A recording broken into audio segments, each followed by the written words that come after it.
Oh là là là là là là là là là là là là là là, mais que d'émotions dans cette saison 2 de Furia. Et donc bonjour tout le monde, j'espère que vous allez tous très très bien. Aujourd'hui on se retrouve pour une nouvelle vidéo, comme vous avez pu voir sur le titre et sur la miniature. Aujourd'hui on va revenir sur cette saison 2 de Furia. L'épisode 8 est sorti il y a de ça quelques jours et je voulais en faire une critique pour vous dire un petit peu mon avis global sur cette saison 2. Un épisode par semaine, je vous le rappelle, tous les lundis matin. Alors j'ai fait quelques fois quelques critiques par épisode, mais je les ai pas toutes faites parce que j'avais pas le temps, etc. Parfois j'ai essayé de théoriser, etc. Mais du coup j'ai suivi un peu Furia à moitié, on va dire, sur YouTube, mais je l'ai quand même suivi de près vraiment sur OCS.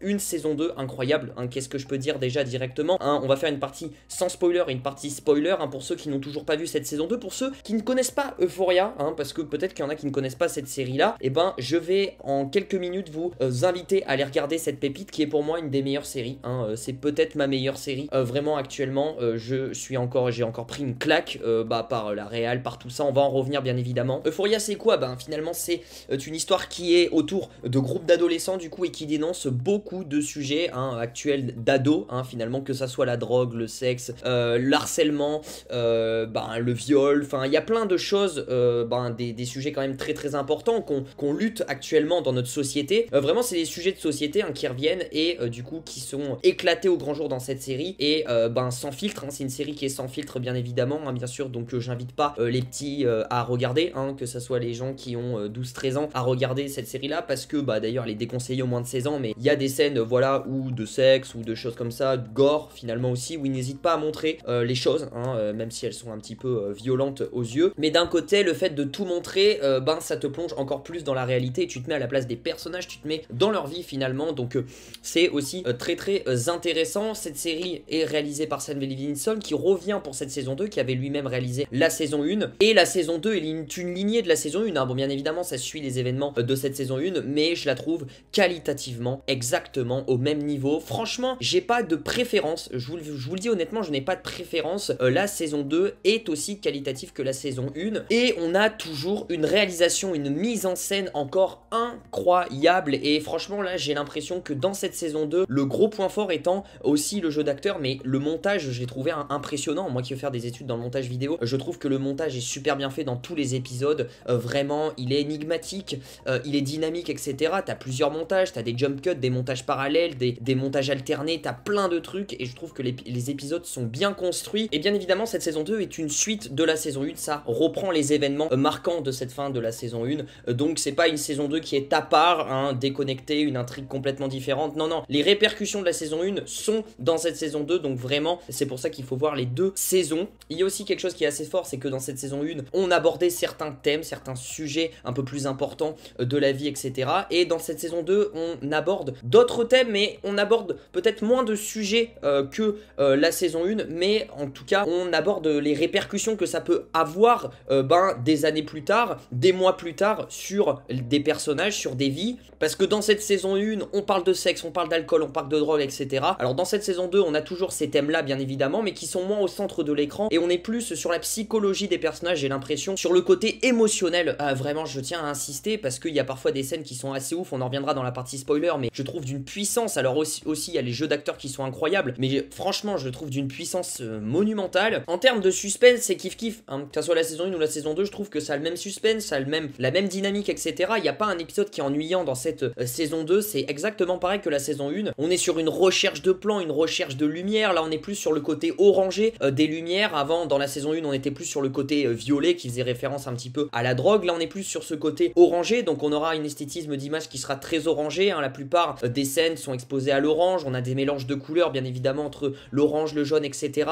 D'ailleurs c'est pas pour rien, on peut voir l'affiche de la saison 1 qui est en violet et l'affiche de la saison 2 qui est en orange, de Wu, qui est exposée en orange. C'est composé toujours de la même durée, de 8 épisodes, et je dirais même que les développements de personnages sont très très très intéressants, et franchement je trouve que même le final, le cliffhanger de cette saison 2 est plus impactant que le cliffhanger de la saison 1. On a plus de théories à se faire à la fin de la saison 2 pour une saison 3, parce que oui bien évidemment il y a une saison 3 qui est confirmé qu'il sortira pas avant 2024, mais vous inquiétez pas, j'en ferai une vidéo tout savoir, donc n'hésitez pas à activer la cloche pour être rappelé des notifications de la chaîne. Bref, c'est une série à voir énormément si vous êtes fan, si vous êtes sériephile, vraiment c'est une pépite, et puis c'est pas une série teenager qu'on a l'habitude de voir avec des scénarios bâclés, etc. Là c'est vraiment dans la recherche, on est vraiment dans le détail, on est vraiment dans une bande sonore incroyable, vraiment Labyrinthe qui est revenu du coup de cette saison 1 pour une saison 2 et pour refaire la bande sonore, et ben c'est encore des tubes, c'est des nouveaux morceaux qui sont incroyables. Que dire de Zendaya, qui porte encore une fois cette saison 2, mais il n'y a pas qu'elle, et justement c'est une série qui dénonce ces problèmes de sexe, d'alcool, de drogue, dans certaines vies adolescentes, voilà, parce que j'ai vu une polémique, je pense que vous l'avez vu aussi, comme quoi Euphoria était une série dangereuse à regarder pour les jeunes, etc., parce que ça les incitait à faire ce genre de choses et tout, mais c'est contrairement l'inverse, cette série justement, elle cherche à dénoncer tout ça, et à appeler les jeunes, à les prévenir de ces dangers, à pas les pousser à faire ce genre de choses, enfin, voilà, c'est ça cette série, pourquoi elle a été aussi faite, etc. Je t'invite tout de suite à regarder cette magnifique série qui est Euphoria, vraiment tu seras pas déçu, et pour ceux qui vont la découvrir, n'hésite pas à me partager ton message dans les commentaires YouTube ou bien sur Instagram, le lien dans la description. Maintenant passons à la partie spoiler parce qu'il y a pas mal de choses à dire. Déjà dans cette partie spoiler, moi j'ai énormément de choses à dire, vraiment, les développements de personnages, on va se concentrer sur pas mal de personnages. Moi j'ai kiffé, vraiment il y a des personnages qui ont été mis en avant, notamment le personnage de Lexi qui pour moi est une super découverte. Lexi qui était vraiment sous-exploitée dans cette saison 1, et là dans la saison 2 elle a eu presque 1 ou 2 épisodes vraiment où elle est au centre de l'écran avec sa pièce de théâtre, etc. D'ailleurs je trouve que c'est les meilleurs épisodes parce que c'est un contraste entre la réalité et l'imaginaire, sa pièce de théâtre qui reprend des scènes qui ont eu auparavant avec les personnages Rue, Maddie, Cassie et j'en passe, et elle les retranscrit dans cette pièce de théâtre. Alors ça fait pas mal polémique et tout, et je trouve ça incroyable. Et puis juste le développement de Lexi est magnifique, que ça soit sa relation avec Fesco, qui est pour moi Fesco mon personnage préféré, donc j'aime d'autant plus Lexi, mais bref, dans tout ça je trouve que son personnage, oui, a eu un certain bon développement, et j'ai très hâte de la voir dans cette saison 3 et voir aussi comment ça va donner avec le couple Fesco et Lexi, parce que Fesco n'est toujours pas mort. J'espère en tout cas qu'il va s'en sortir. Bien évidemment, je dois parler de Ashtray, Ash, qui était le petit frère de Fesco, qui s'est sacrifié pour sauver son grand frère à la fin de la saison 2. C'est ça le gros dénouement de cette fin de saison 2. Et j'étais très ému. Franchement, je m'attendais pas à ce que Ashtray du coup tire, etc. et sauve son grand frère. Et c'était une scène bourrée d'émotions, comme la plupart des scènes dans cette saison 2. Je trouve que cette saison 2 est encore plus émotionnelle, que ça soit même la scène de fin aussi entre le père de Nate et Nate, là dans l'entrepôt, etc., où Nate du coup dénonce son père de tous ses crimes, etc., aux flics, etc. Donc cette scène était très forte parce qu'on pensait que Nate allait le tuer et tout, mais au final non, même si c'est des personnages détestables, surtout le père de Nate, c'était quand même une scène très forte. Même cette scène là entre Elliot et Rue, une scène banale où Elliot chante à la guitare pour Rue dans sa chambre, j'ai trouvé ça incroyable, vraiment bourré d'émotions. Bref, il y a énormément de scènes émotionnelles dans cette saison 2, et Ashtray, paix à son âme, je trouve que l'acteur joue magnifiquement bien ce petit Ash qui pour moi est le petit Tommy Shelby, on va pas se mentir, et du coup je suivrai cet acteur là parce que je trouve qu'il a fait une super performance dans ces 2 saisons, même s'il n'a pas été mis en avant totalement, mais franchement je suivrai un petit peu ces performances là parce que l'acteur j'ai beaucoup apprécié, j'ai eu un gros coup de cœur. J'ai adoré le personnage de Nate, c'est un des développements que j'ai le plus aimé. Je vais vous expliquer pourquoi, commencez pas à m'incendier, parce que on est passé d'un Nate méchant à un Nate, on va dire gentil, qui pardonne. Dans cette saison 2 c'est clairement le cas. On a un Nate qui est plus doux, qui n'est plus violent, etc., qui a un petit peu fait le deuil de tous les crimes qu'a fait son père, etc., ça soit ses cassettes vidéo et tout.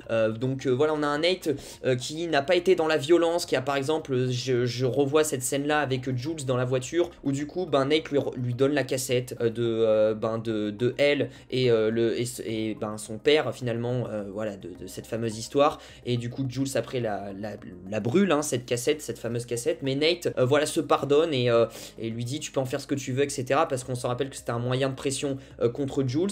Même si Nate manipule tout au long de cette saison 2 le personnage de Cassie, je trouve que quand même il est plus dans le pardon. Alors ok, ça rectifiera pas toutes ces erreurs qu'il a fait dans la saison 1, mais en tout cas il essaye de faire les choses bien dans cette saison 2. J'ai aimé ce développement-là. J'ai hâte de voir un petit peu dans cette saison 3 comment ça va se passer, sachant que maintenant ça va être lui qui va reprendre la société de famille, hein, et du coup il va rester avec sa mère et son frère. Est-ce qu'il va se remettre avec Cassie, Maddie, j'en sais rien. Mais en tout cas, même dans son développement, ça doit être un soulagement pour lui que son père soit en prison, hein, parce que vraiment il en faisait des cauchemars, etc. Comme il disait quand il était enfant, quand il a découvert ces fameuses cassettes. Donc c'était très très intéressant. Alors j'ai pas trop aimé le personnage de Cassie, hein, même si c'était aussi un développement intéressant dans le fait qu'elle devienne complètement parano, folle, hystérique, hein, follement amoureuse de Nate. J'ai pas trop aimé, je vous avoue, Cassie. J'ai plus aimé quand même le personnage de Maddie, même si, bah voilà, c'était pas non plus mes persos préférés dans cette saison 2. Moi j'avais vraiment les yeux rivés sur Fesco et Lexi, hein. Vraiment c'était les yeux rivés sur eux. Bien sûr il faut parler du personnage de Roux qui était le personnage encore principal, qui a encore un développement dingue, hein, qui se drogue au départ, qui après à la fin s'engueule avec Jules et tout. On a un épisode 5 qui est d'une intensité monumentale il me semble, où on a Roux qui craque, qui pète un câble dans sa maison avec sa mère, sa sœur, elle pète un câble, vraiment quand on apprend quand Jules révèle à sa mère qu'elle se redrogue, etc. Donc elle pète un câble, et ça c'est une performance d'acting incroyable de Zendaya, vraiment c'est l'épisode 5 il me semble, ça c'est pour moi l'épisode phare de Roux et de son développement dans la saison 2, mais en tout cas j'ai adoré, et je trouve que le contraste et le parallèle est très très très intéressant, où du coup à la fin de la saison 1 on a du coup Jules qui abandonne un petit peu Roux, et c'est Roux qui ne veut pas suivre Jules dans le train pour partir de la ville, et là dans cette saison 2 c'est plutôt Jules qui vient vers Roux, mais Roux elle lui fait juste un bisou et se barre en fait. Donc on a ce contraste là où en saison 1 c'était Jules qui partait, et là en saison 2 c'est Roux qui part. Donc hâte de voir dans la saison 3 la relation entre les deux personnages, parce que là peut-être que enfin elles vont vivre un couple serein et beau, hein, parce que c'est vrai qu'il y a eu des montagnes russes, hein, dont le personnage de Elliot, je pense qu'il a été une grosse montagne russe, même si j'adore ce personnage d'Elliot, qui on aura plus de développement de son personnage dans la saison 3, c'est confirmé, il reviendra dans la saison 3, mais j'ai bien aimé ce personnage là qui justement a révélé les faiblesses aussi du couple Jules et Roux, et qui a ajouté un petit peu de piment. On a eu quelquefois une sorte de triangle amoureux, on se posait la question si Roux se mettait avec Elliot, etc. Et c'est un personnage qui est doux, hein, c'est un personnage qui est doux, qui veut pas de problème, etc.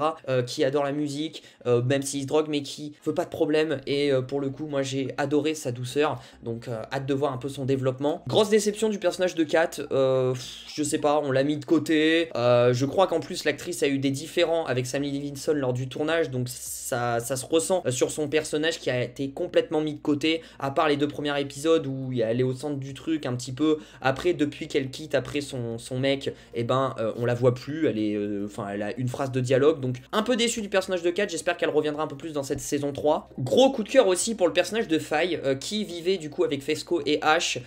C'est une meuf qui quitte son mec, etc., qui se drogue et tout, mais qui s'attache au personnage de Fesco et de Ash, et qui vit avec eux, et j'ai hâte de voir dans cette saison 3, hein, elle reviendra, ça aussi c'est confirmé, j'ai hâte de voir son développement, parce que pour l'instant elle est arrêtée par les flics, on ne sait pas où elle en est, mais c'est un personnage qui est très sensible, qui est doux aussi, et qui veut pas de mal à personne, et qui à la fin limite défendait Fesco. Je pense que comme le personnage de Elliot, Faye sera un personnage qui va être mis un petit peu plus en avant dans cette saison 3, j'ai très très hâte de voir ça aussi. Et aussi mine de rien le père de Nate, moi j'ai aimé cet épisode 4 il me semble, de son passé, qui est consacré quasiment au personnage de Nate. Pourquoi il est devenu comme ça, violeur finalement, à se filmer, à faire des choses bizarres. Pourquoi il est devenu comme ça, pourquoi il est devenu agressif, impulsif. Et dans un épisode on voit tout son passé, on comprend tout. Je m'attendais à ce qu'on ait plus de scènes de la sœur de Roux, Gia, même de son développement personnel en fait, finalement de sa vie. Et au final Gia on l'a un peu mis de côté, même si elle a eu plus de temps d'écran que dans la saison 1. Donc j'espère que dans cette saison 3 elle aura un peu plus de temps d'écran, parce que la vie privée de Gia finalement on n'en sait pas bien, donc j'aimerais voir ça. Et je trouve même que cette saison 2 elle monte crescendo en fait. Elle monte crescendo parce que plus les épisodes avancent, plus ils sont incroyables.